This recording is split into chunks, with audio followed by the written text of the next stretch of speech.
ఆంధ్రప్రదేశ్ ప్రభుత్వంలో కీలక స్థానాల్లో ఉన్న వాళ్ళ అనైతిక వ్యవహారాలు, అనైతిక కార్యకలాపాలు, అవి బయటకొచ్చిన తర్వాత కనీసం స్పందించలేని నైతికత లేని ఈ ప్రభుత్వం, పైగా ఎవరైతే బాధితులు అనబడే వాళ్ళుంటారో, ఆ బాధితులు అనబడే వాళ్ళ మీదనే కేసులు పెట్టి, వెంటాడి, చివరికి వాళ్ళు న్యాయస్థానాలకెళ్ళి ఏదో కాసింత ఉపశమనం పొందుతూ ఉన్నారు కాబట్టి కొందరికి ప్రొటెక్షన్ దక్కుతూ ఉంది.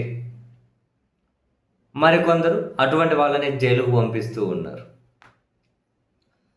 ఇప్పుడు రైల్వే గురు జనసేన ఎమ్మెల్యే వ్యవహారం చూసాం. అరే వీడియోలు, సాక్ష్యాలు, ఆ భాషణ చేయించాలనే సాక్ష్యాలు రకరకాలవన్నీ కనుక జనం ముందు పెడితే అందులో పాల్గొన్న అంటే ఆ ఎపిసోడ్లో కీలకమైన ఒక అమ్మాయి ఏం జరిగా చివరికి అసెంబ్లీలో నుంచి వీడియో కాల్ చేశారు అని చెప్పి దాన్ని బయటకు పెట్టినా కూడా అసెంబ్లీ ఏమంటారు అక్కడి నుండి గలీజ్ వీడియో కాల్ చేశారు అని చెప్పి అవి బయట పెట్టినా కూడా అసెంబ్లీలో నైతికత కమిటీ అని ఒకటి ఉంటుంది, ఎథిక్స్ కమిటీ అని ఒకటి ఉంటుంది. వాళ్ళు ఏం చేశారో తెలియదు. ఫైనల్గా ఇదే ఎమ్మెల్యే మళ్ళీ అదే అసెంబ్లీలకు పోయి చర్చలు చేస్తూ ఉన్నారట. వావ్, ఎంత గ్రేట్ కదా. పైగా ఈ ఆధారాలని బయటపెట్టిన ఆమెమో తప్పించుకొని తిరుగుతుంది, పోలీసులు తిరుగుతున్నారట, అరెస్ట్ చేస్తారు. ఎందుకని?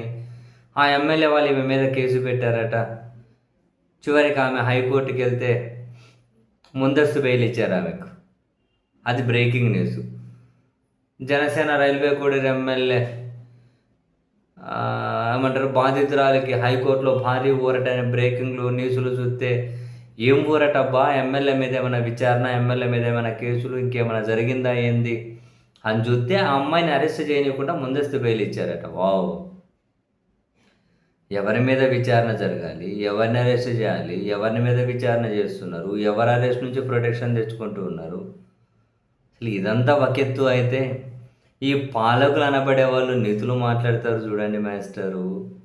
బాబా బాబా బాబా, నిజంగా ఏం ఆర్టిస్టులు, ఏం పెర్ఫార్మెన్సు, ఎంత గొప్పగా నీతులు మాట్లాడతారు.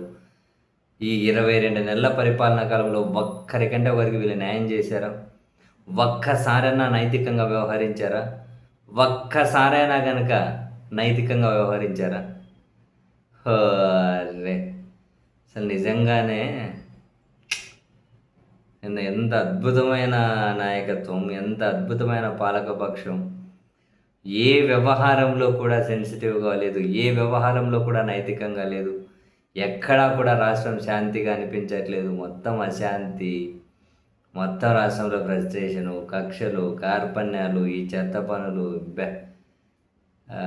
బాధితులు ఎవరైతే ఉన్నారో వాళ్ళే కోర్టు నుంచి రక్షణ తెచ్చుకోవాల్సి వస్తుంది. ఎందుకంటే ఉల్టా వాళ్ళ మీద కేసులు, అరెస్టులని. ఎంత గొప్ప గొప్ప వ్యవస్థలను చూస్తూ ఉన్నాం, ఎంత గొప్ప గొప్ప పాలకులను చూస్తూ ఉన్నాం. అద్భుతం లేండి ఏదైనా.